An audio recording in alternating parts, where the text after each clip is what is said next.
Hey everyone, Sam from United People's TV here with Dan Townley, as you can see, and this is going to be a sort of new feature we want to bring into United People's TV on the regular. Going to call it the big debate for this week because we can't come up with anything more creative than that, but I'm sure we might change it in the future, and there's only one talking point. Ira was supposed to be here, but he's useless and he can't use a computer. Is that the talking point? Yeah, the whole video, the big debate is, do we keep Ira? He hasn't been able to come on Skype. Let us know in the comments below. So yeah, thanks for watching today, and we'll see you tonight.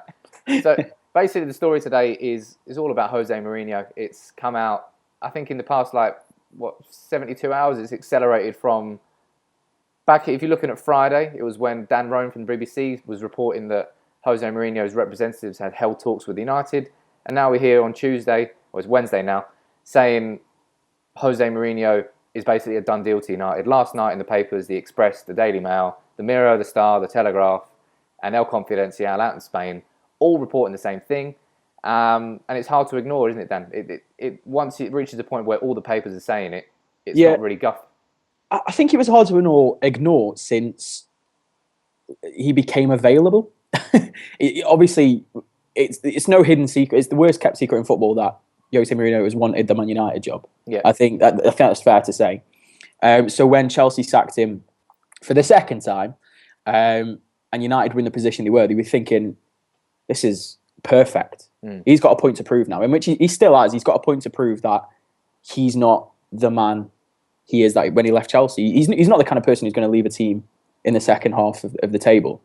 But obviously, since then, it is so much traction, and it's weird being in this position because obviously as United fans, we've had Sir Alex Ferguson retiring and then Moyes, and obviously the problem with Moyes. But for the vast majority of in fact, all of my life, I've only known pretty much Sir Alex's tenure. I was born when Sir Alex Ferguson was manager of Man United, so I've only known that. So this is a whole new experience, and when that was happening, when you United manager under Sir Alex, United fan under Sir Alex, you're like, teams stupid, like getting a bit excited when they get linked with a manager. But it is ridiculous how you try and put it in the back of your mind, but when the bad results come, you're like, why can you not just say you want him? What's your opinion on it? What's your opinion on everything? Do you want Mourinho in, or do you see too much baggage?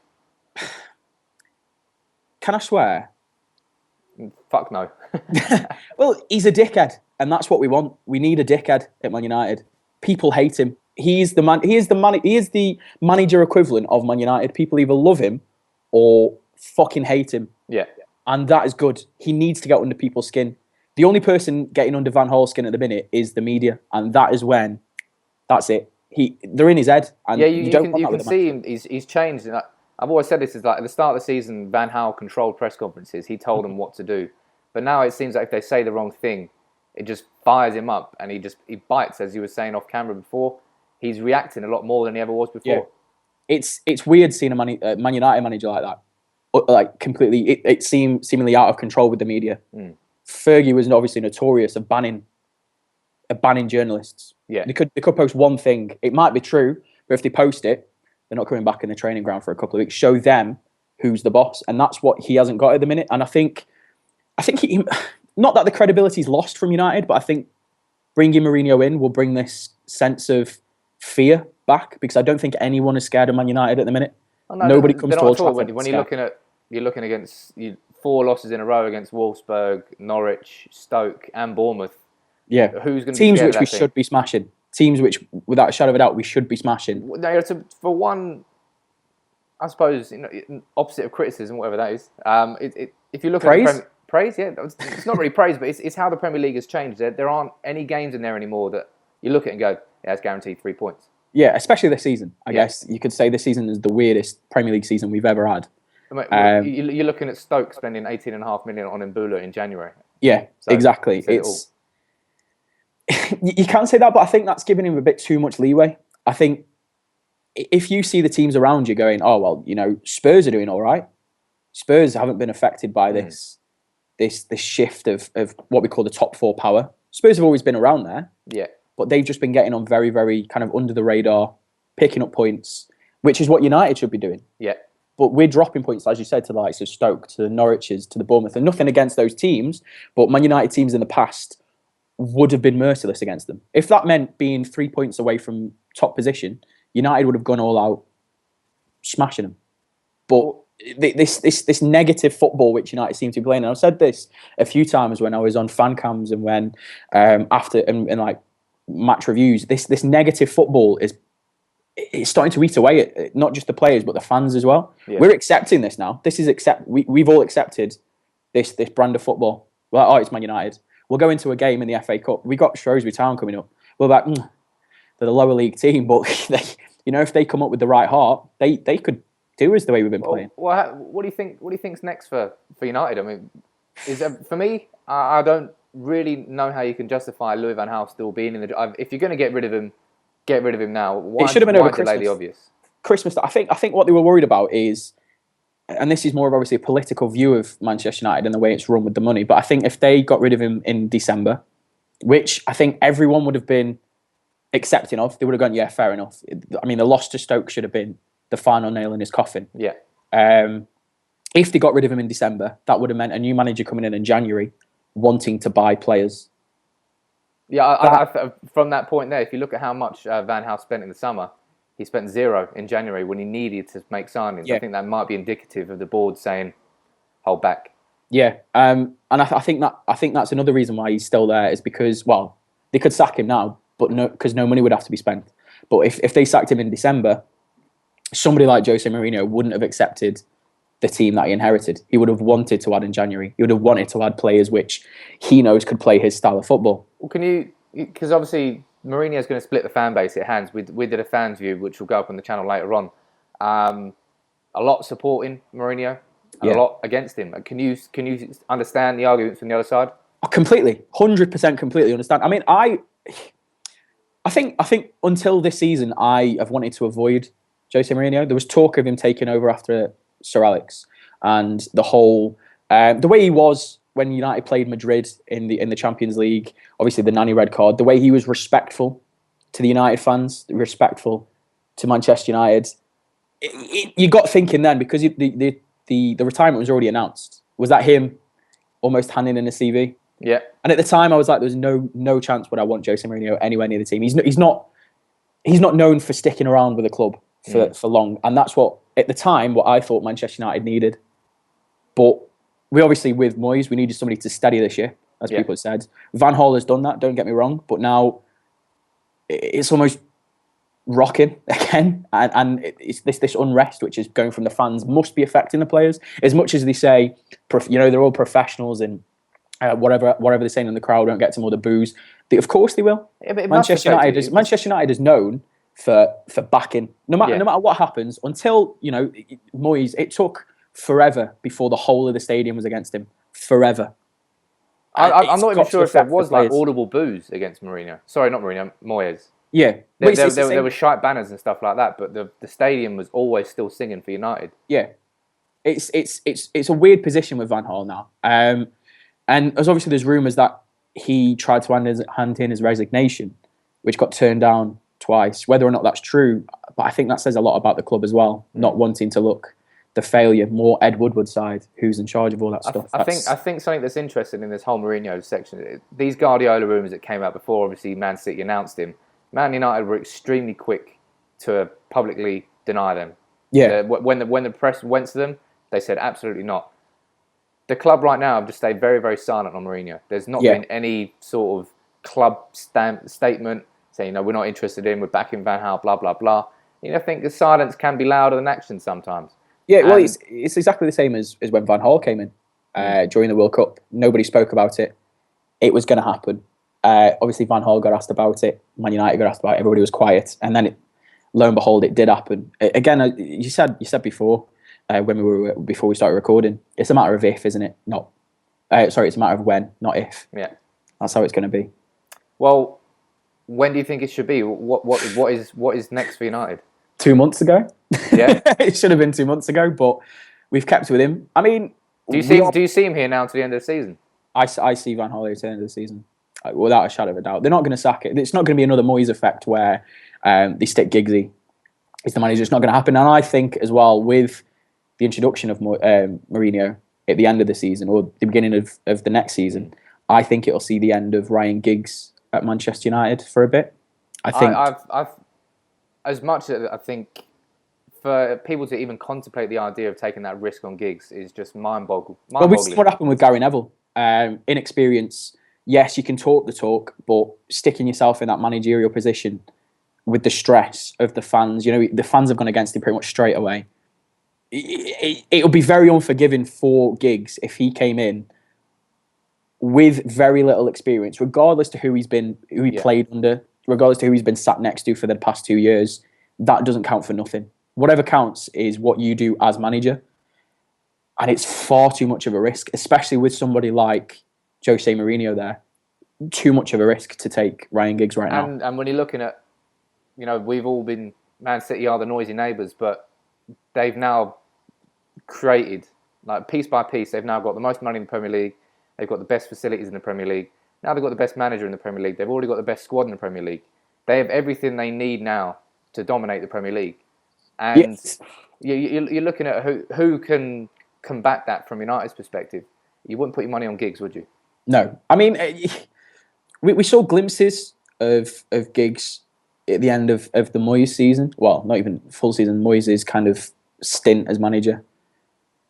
And yes, he inherited the team, but you'd expect changes. He had enough games to change the way United played. And there was times where it was still weak. The football was still weak. We looked tactically inept, and that's under a manager which people wanted. The same will happen. He's not earned his stripes, and I think to give it to somebody because of their playing prestige is far too dangerous. The same thing, you know what? Obviously, people are going to look at Zidane at Real Madrid, but look what he did to the B team. Yeah, it's the same thing with Guardiola. He did that at Barcelona as well, and I think people are massively overlooking. I mean, Warren Joyce is probably more qualified than Ryan Giggs right now to come our next manager. And it's the romance of, Giggs, X, Y, and Z, but he's only just turned 40. He's got decades left in his managerial career. Yeah, and I think 2, 3, 4 years away from United, come back, then it's the right time. I think as fans, we need to step away from this class of 92 nonsense. Yeah. Yes, it was good. Yes, we had the best class of football I think that's ever graced any football pitch. We've made superstars out of pretty much everybody from that what we perceive as the class of 92. Yeah. But we need to step away from it because we're going to become a parody of ourselves. And we mock Liverpool for talking about history. We do exactly the same thing. Anytime Giggs' name gets mentioned, the class of 92, Paul Scholes, nobody will say a bad thing about him. He could be knocking Manchester United, but because he was in the class of 92, this class of 92, he knows what he's talking about. It's bollocks. Yeah. Step away from it because we're going to become so much of a parody of ourselves that's going to be the only thing which we hold on to. We could have Giggs as the manager and he could I don't know. It's not going to happen, but we could be in a position where Chelsea are. They look genuine contenders for relegation times of this season. It's strange. Ryan Giggs really, really strange. You look at Chelsea had the money that Man City have got, but they had it like 5 years earlier. And now Chelsea, because they haven't built for a long-term sustainability and stability, they're now in a position where, as you said, they're in a relegation battle. They go through managers like we go through hot dinners. But City are now in a position where everything's just piece by piece be put together very slowly. Yeah. And I think if United don't react to that genuinely and strongly, because our club is a shambles, going down from the academy to Ed Woodward being in control of footballing decisions. There's so much restructuring that United is like an onion since Fergie left. It's like peeling back layer on layer until you get into the rotten core. And now we're getting to the rotten core. We're seeing the effect of the Glazers' austerity period that's really coming through, and see how much of a superhero Fergie was, basically, to have somehow got this front-end persona of winning everything, whereas behind the scenes, there was a lot of shit going on. In a way of, I kind of agree with you. Like, we need to do something in the way of reacting to what City are doing. I don't think it should be an instant reaction to Man City, because you're then in a danger of then chasing that club that you don't want to be in. You're then in danger of chasing them. And we should never, ever do that. We should look at our own club and say, okay, so what needs restructuring? Yeah. What needs strengthening? What needs to go? I mean, the youth system at Manchester United doesn't need to be touched. Everybody knows Manchester United have a really good youth system. Borthwick Jackson, another product of that, is doing extremely well. There are big problems with the academy from the grassroots level coming up. I guess, but I mean, we always have like one or two players which we hold on to. we need to nurture that. We need to work on that. We don't look at City and go, that's what we want to do. Don't, because then City are trying to do what we've already done. Yeah, so it's kind of us rebuilding from within and not doing it because City have changed the landscape, and when I say we need to react, we need to accept that the landscape has changed, and that we need to improve our offering. Well, football is constantly changing, and we know this. You can't be stuck in. Problem is, I don't think United are in the void. No, I think that is the problem, isn't it? Is this? I don't know. Does that stem from the manager? Oh, of course, it's his house. You go into the office. That is Louis van Gaal's house now. Yeah, that's the I think it's the frustrating thing, isn't it? On that side, is you can see that it's eating away, and that's what I was trying to get. I don't react. Look inside. Yeah. The person at the helm is the one that can change that, and if he's not, obviously, there's been a few problems since he's been at Man United. Obviously, you got Valdez. Yeah. That's a ridiculous problem. It should never happen at Manchester United. That was embarrassing. But that's embarrassing, not just for the player, not just for the manager, for everybody involved with Manchester United. We've never, ever, apart from, the odd falling out with a player, but it's never been so public before. Mm. This was a case of he came out to the press and basically ruined the guy's career. We don't know what's happened behind the scenes. We don't know what's been said. Yeah. But it's just something with the man. I kind of liked the idea of Van Gaal at the World Cup. To go back onto Van Gaal, I like the idea of him at the World Cup. He seemed like a Van Gaal was great up until great strong word. He was good up until around November because we were playing boring football, but we had the results. So fans couldn't really argue against it. They said, well, we're winning, so I can't really say much. When the results left, fans were very quick to put his head on the chopper because the boring football then wasn't leading to results. And I think a lot's changed since Fergie left. While fans wouldn't have been accepting of Mourinho coming in then, they've now seen the grass on the other side, and it's definitely not greener. So that. Let's get Mourinho in, because everyone's going to say that our values are going to get eaten away by Mourinho. Could you say that arguably Mourinho's style of play is boring as well? Yes and no, because there's the famous chant of the boring Chelsea, because they park the bus. They go out for the draw. They only go out for the draw if they, in certain situations. They're at home, they're not going to park the bus at home. If you're away in the Champions League and you've got a 1-goal lead, hell yeah, I'm parking that bus. He's got that winning mentality. He's going to win at all costs. That's how he plays his football. Yeah. Sometimes it does play shit football. But as a fan, at the end of that, if you then into the next round instead of getting knocked out, is it the worst thing in the world? Yeah. I don't know. We could probably go on and on and on here, but as you said, we've covered a lot of topics here, dating from Van Gaal to Mourinho to the condition of the club and to how we should react to City and what's the changing landscape for Man United. But get involved in the comments below, because it's an interesting one.